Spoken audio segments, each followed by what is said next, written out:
Hammanskraal residents have been complaining about poor water quality. The Human Rights Commission is visiting the Rooiwal wastewater plant in the area to inspect the situation. That's where we find our reporter Nqobile Madlala, who is tracking this particular story for us. Nqobile, thanks for making time. What has the Human Rights Commission observed there so far?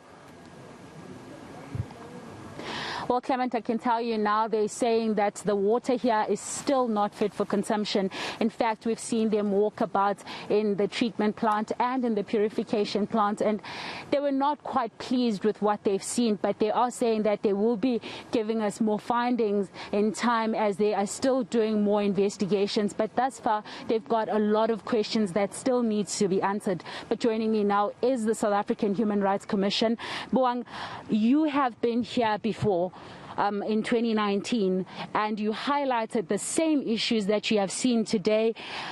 The question now is, what's the difference? What are you doing here then today? Well, the Commission is required to monitor the observance of human rights and the progressive realization of human rights. We have a special mandate in relation to socioeconomic rights. We received a lot of complaints from residents of Hammanskraal who complained about the poor quality of water that was supplied to homes in the last few days.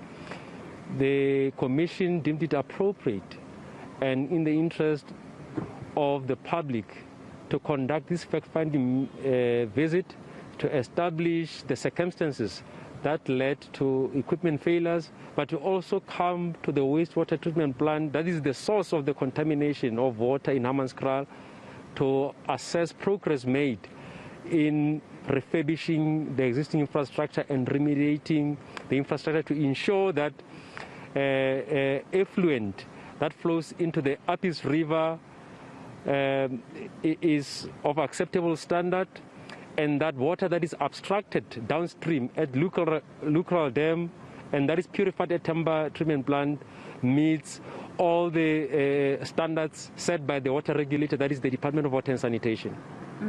But now you have done this in 2019 and you're still highlighting the same issues.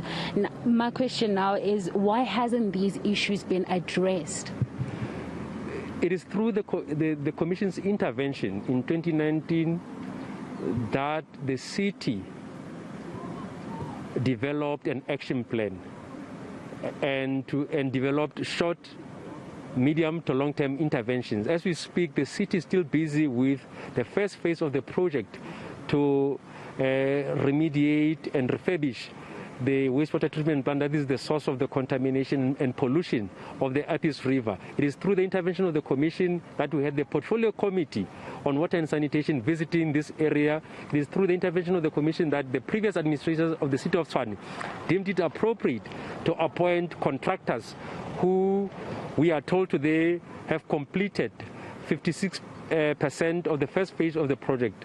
And the Commission has also called for the city to increase the number of water tankers in Hammanskraal. The Commission will soon be convening a meeting with Water and the city of Tshwane to also find other interim measures that can be introduced to address this crisis. We will not be happy for as long as the people of Hammanskraal continue to drink water that is unsafe for human consumption. And also speaking about that water crisis, we have seen that parts of Gauteng are experiencing this large scale of water cuts. And are you intervening on behalf of residents, because it seems like their complaints are really not being heard by the authorities? Well, the Commission enjoys cordial relations with Water. They have been responsive in the past when we've called on them to account on what they are doing as a water entity to ensure that people are supplied with water in Gauteng. The Commission will continue those engagements with Water and the affected municipalities to ensure that as we enter the spring and summer season, that there is sufficient water supply, and we urge communities to also use water responsibly, because as a country we are a water scarce country, and we need to use our resources in a responsible fashion. But is this water crisis not a violation of people's rights? We are living through a pandemic.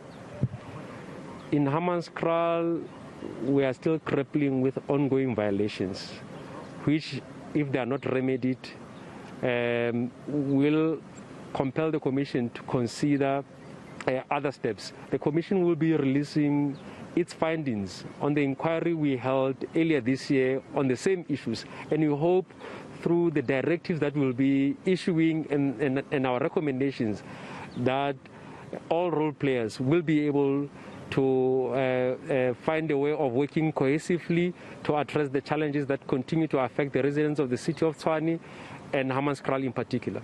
And for those people that we have seen that have had water cuts, are these water cuts also not a violation of their rights? Well, people are entitled to an uninterrupted water supply. Where there are water cuts, there has to be an engagement, and the Commission can always engage with the water services authorities. We have engaged previously with eNCA, for example, when there were water challenges in eNCA. We will continue to engage with other municipalities. But what we are also intending to do in Gauteng is to have monitors on the ground who will work with the Commission, who will become our eyes and ears on the ground and share information as and when violations occur, so that we are able to be more responsive and proactive in dealing with these issues. All right. Thank you very much. Buang Jones there of the South African Human Rights, just speaking to us about the issues that he says are faced by Hammanskraal. He is saying that this will be attended to. He's saying that the South African Human Rights Commission will release its finding, but as well as saying that there are violations, he says, that they are grappling with at this point. And he's also just explaining to us with the water cuts that they will now be implementing more in order to understand what is going on with these municipalities that's been cutting water for people, as we have seen during the week.